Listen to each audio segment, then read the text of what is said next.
Welcome to the Slop Farm. Enjoy the video. In this video, I will show how to make doll's house.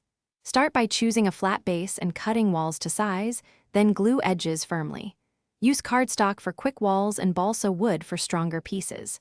Paint walls before assembly to save time, and add textured paper or fabric for flooring. Build simple furniture from scraps and use hot glue for fast drying.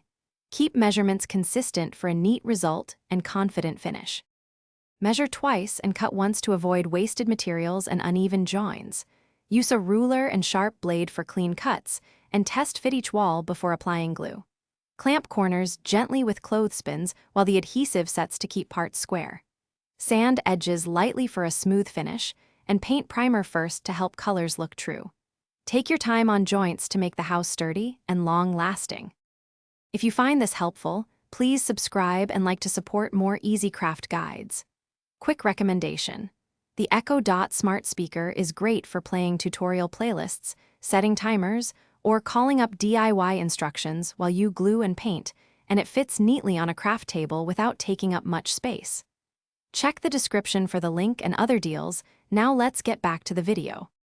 Focus on small details to bring your doll's house to life. Add wallpaper, rugs, and tiny frames for charm. Cut fabric for curtains and glue them behind small dowels for easy hanging. Use printed textures for tiles or hardwood floors to save painting time, and distress edges lightly for a lived-in look. Install small LEDs to highlight rooms, and choose furniture styles that match the house scale for cohesive decorating. Thanks for watching. Consider subscribing if we helped you today.